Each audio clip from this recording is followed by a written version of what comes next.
You look cuter than me. Not true. Are you saying that because I'm just on video right now? Welcome to Life Writing Wanderlust, my vlog, podcast, and crazy fun house with animals and craziness. If you are new here, be sure to hit the subscribe and like this so that you see more stuff, so that you can see more stuff like this, and also so other people can find this content as well. So I talk about life, writing, and also travel, adventure, fun stuff like that. And I'm a rom-com author, and this is my husband. Right. Johan. And we actually met in Australia when I was studying abroad, and we'll do a video on that with our whole story in it. But tonight, we're going to be chatting about our top 5 reads from 2022. Yep. You want to take us off and start us off? Favorite. Okay, well, let me get my list here. So, last year was a different reading year for me. Because usually I'm into the fantasy worlds and the Brandon Sandersons and the like different ones, different worlds, alternate stuff. But last year was kind of heavy on the little rom-com, little just kind of like life ones. So you'll see. Okay, well, this one, my number 5 pick, Dark Matter by Blake Crouch. So this is a little bit, it's multiverse type things, and yeah, I mean it was out there enough for it to make my list. It kind of got me thinking towards the end. I don't want to spoil it all, but where it's like the protagonist, yes, he's the protagonist, but so the other guy that he's fighting against is also the protagonist of just a day ago or 2 hours ago, and the other 50 guys. So it kind of messes with your mind towards the end, where you're like thinking, well, what would I do in that situation, kind of thing. So that's my number 5 pick. Yay! So, number 5. For me, I actually really enjoyed this book, and originally I had read it kind of reminded me of The Nightingale, so by Kristen Hanna, but this is actually my friend Allison Lane. And you should check out this book because it's really good. It's set in Italy during World War II, and it's super sweet, and it's really, really good. So be sure to go check it out. I love stories set during World War II, after or before. And then they find each other in the end? I can't tell you. Go and read it. That was my 5th pick. Okay, number 4 for me. We actually listened to this one together. Yeah. It was the Unhoneymooners. It's not focusing properly, but there we go. There we go. By Christina Lauren, which are actually 2 writers, right? Yep. Okay. Yep. So I don't know. This one was just fun. Yeah. Fun listen. It was funny. Yeah, I liked the settings. I liked everything. It was funny. So it was just kind of a lighthearted, enjoyable read. Yeah, I liked the banter between the 2 characters and the just how they wrote the humor. Yep. So that was my number 4. Yeah.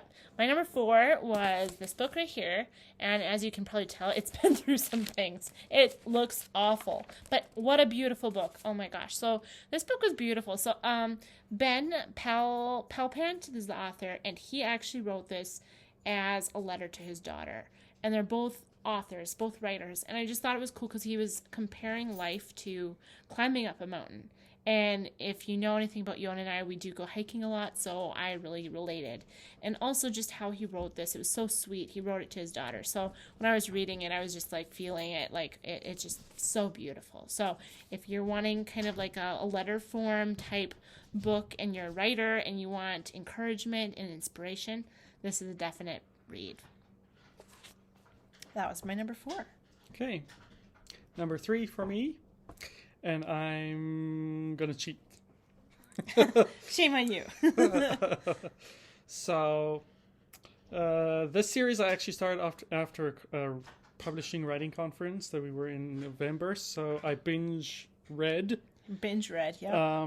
So I'm going to pick a whole series. So this is the Unstoppable Liv Beaufont series by Sarah Nofke and Michael Annerly. Our friend Sarah Nofke, she's really great. So- If you haven't seen our interview with her, I did an interview with her earlier last year. So, yeah. She's a really great So girl. yeah, I'm just picking the whole series. And it's really because, so this is urban fantasy. Every book really flows into the other one. It's one big storyline. So I'm counting it as one big story in my brain. That's why all 12 books will be my number 3 pick for last year. Yes, well, a little bit cheating, but hey, it works.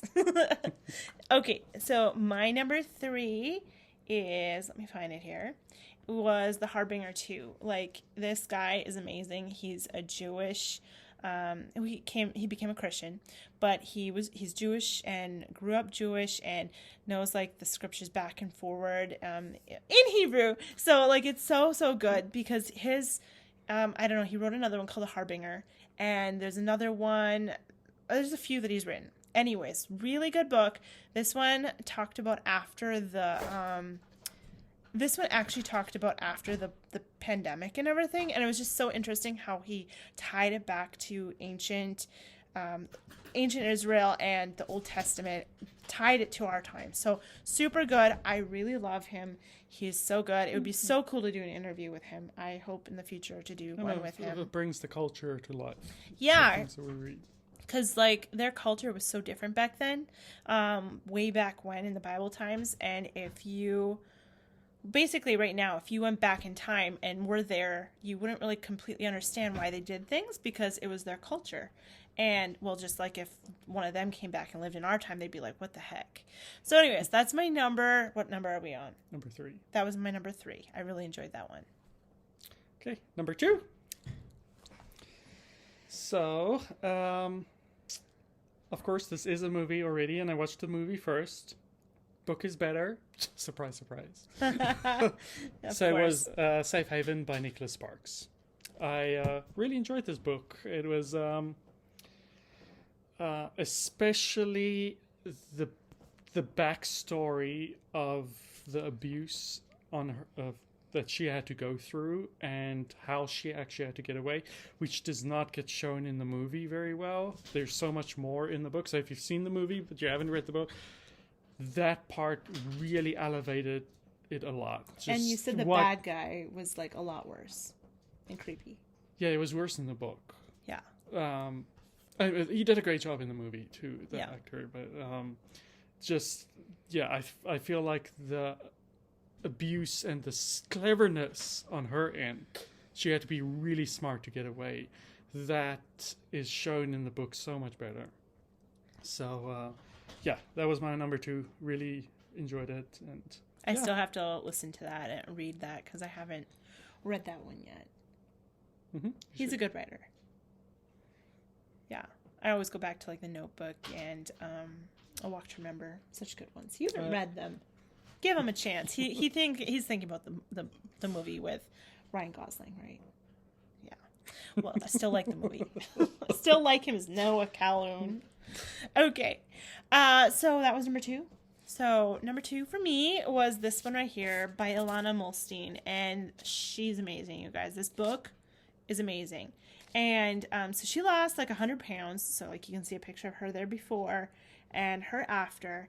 And her main thing is just eating a lot of veggies. She's a volume eater. So I relate to that because I am also a volume eater. And I feel like volume eater basically means that you have to eat a lot to feel full. And you can't just eat a little tiny thing and feel like you're full completely. So anyways, she is a part of if you've heard of Beachbody, it's like a working out program.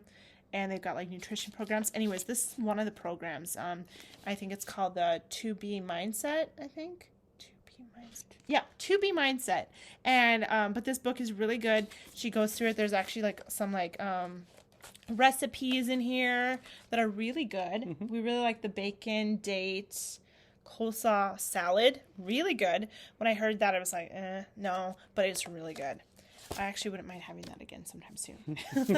And then she goes into like also like how you should like have your plates, like and how you should divide up your plate and everything. Like between breakfast, lunch, and supper, or dinner. They're all different. Yeah. So as you can see, I didn't read the book, but I've lived the book. Yeah. So I I've been kind of told like So, told him and read him things, and like mornings, you have more carbohydrates and proteins. Lunches, you bring in the veggies, like half of your meal veggies, then some proteins, some carbs, and at night you don't need any carbs, so it's mostly veggies and a little bit of protein. yeah. So that kind of thing where it matters what time of the day you eat what as well. Right. So I thought that was so interesting because, like, before I always thought, calorie counting and all that. But, like, with this, you don't have to calorie count. Mm-hmm. You just eat until you're full, but more veggies. Like, for instance, look at this one right here. This is dinner right here. So it's 75% veggies and 25% protein. Like, that's not, like... Yeah. You know what? This book was actually very enlightening when it comes to how screwed up our society views food. Yeah. Like when we go to the restaurant and we're like, okay, you pick your meat or your main thing, and then you pick your side as your veggie or your whatever. Yeah. And it's like, that's just so topsy-turvy, like upside down thinking, where it's like, we should really go, what kind of veggie main do we want? Yeah. And then what kind of side of protein or something. That's really how we should be eating. But we're just not conditioned that way. No. Except, well, we have really become that way where it's like... And it's like, it's fun to... When you have to eat a lot of veggies and you experiment with new ones because you want variety and stuff. Yep. And you discover new things or new ways of making things. It's really exciting, actually. Yeah, it's really exciting because then you try them and then you're like, oh my gosh, I actually like this. But then another thing happens. You start realizing that you really like them and you start craving the veggies. Brussels sprouts. It's weird. I didn't like Brussels sprouts before. I didn't. I hated them because I thought they were bitter. But it's all in how you cook them, you guys. If you think you hate them, you probably don't. You just haven't had them cooked good.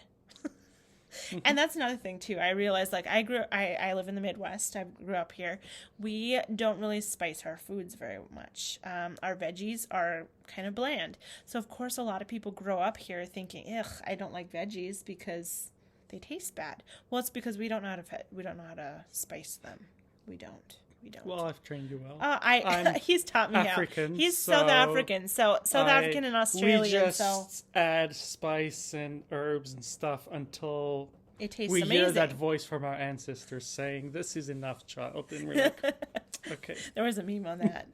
If I can find it, I'll post it up here so you can laugh with us. But anyways, yeah, I really loved this book, you guys. It was I feel like we've gone from book to food now. Well, it's all connected. It's all connected. So yeah, this isn't a fictional book. This is nonfiction, but really, really good, and it was super inspiring. There were also stories in here too with other like people who went through it and showed their,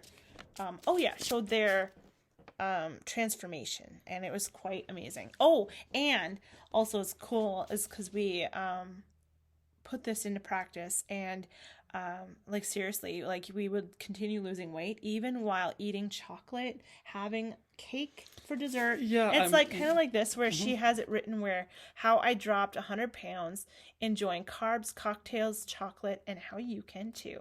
And I like that. I mean, it really came down to picking that one thing that you really want, you really crave, and enjoying it.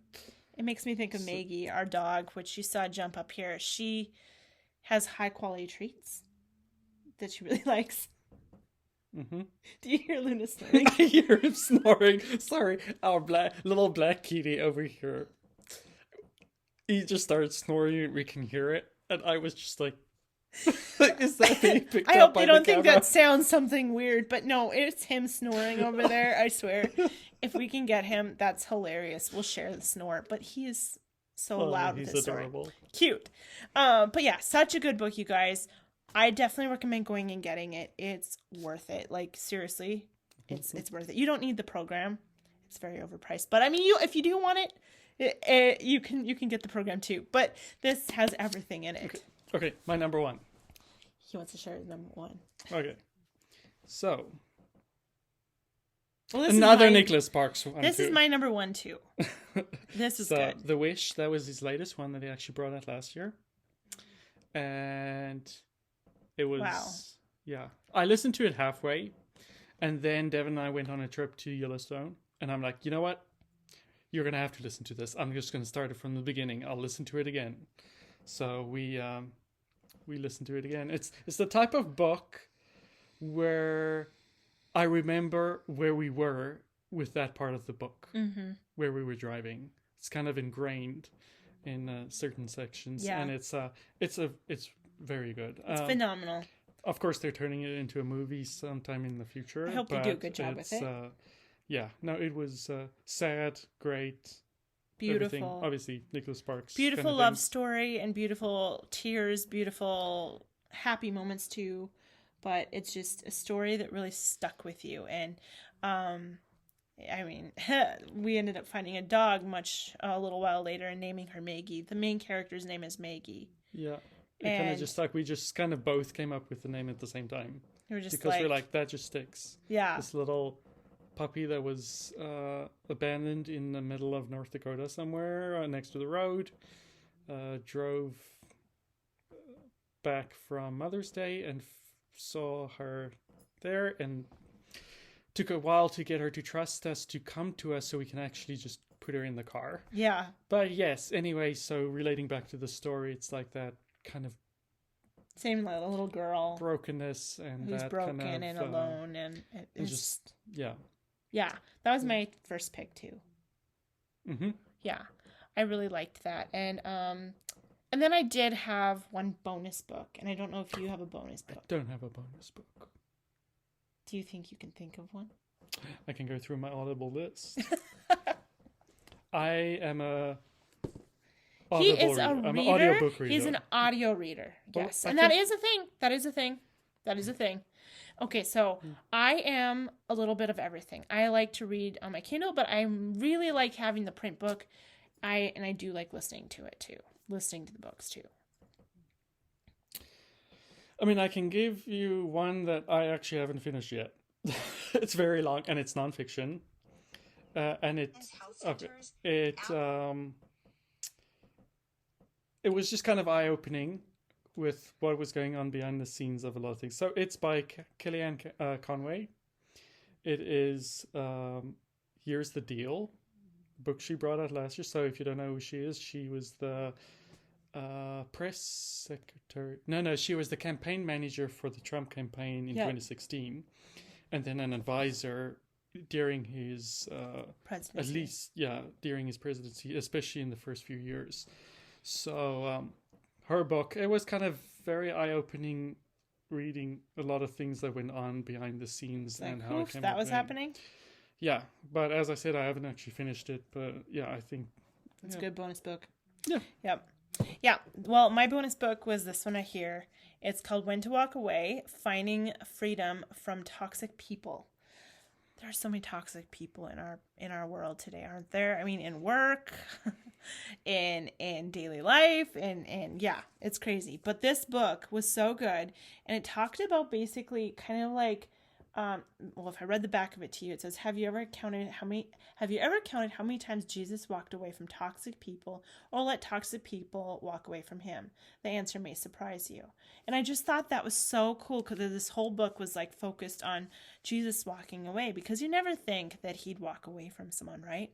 But with free will, we all have the choice, so he isn't going to force a relationship with someone if they don't want it. So I just thought that was so interesting. This is a really good book if you have, if you're doing research on toxic people, narcissism, all of that stuff.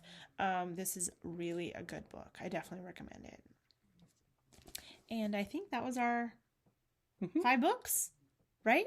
I think we will do another podcast vlog episode like this sometime in the future with our top picks for movies from 2022, because we saw some good ones and we saw some. We'll do a top 5 bad too. We might share a top 5 that we didn't really enjoy. Well, there was a lot last year that we watched and we're like, it's like, I don't like that one. I don't like it. we had anyway. I guess that's for another day. We'll talk about it then. You can say. No, we had a string of bad ones at the theater there, where we're like, oh my gosh, we're just not good at picking these right now. So No, anyway, we will share our likes and more on dislikes that. in the movies Yeah, too. it'll be Yeah. good. But yeah, Well, it I'm was a glad good I got reading to here. share with you guys, like be on the podcast for the first time. Yeah, yay! Do you like having me? Yes, Oh, we need to okay. do this more often. Would you come back again? I'll share my fee with you later. Okay. Yeah, sounds good. Well, I enjoyed having you in here with us, and you got to meet him, and you'll get to know a little more about him when we do our story, our long distance relationship story post and everything too. So be looking for some good stuff coming soon, and if you want to see more stuff like this, be sure to hit the like and the subscribe, and we'll see you in the next video. Bye. Bye!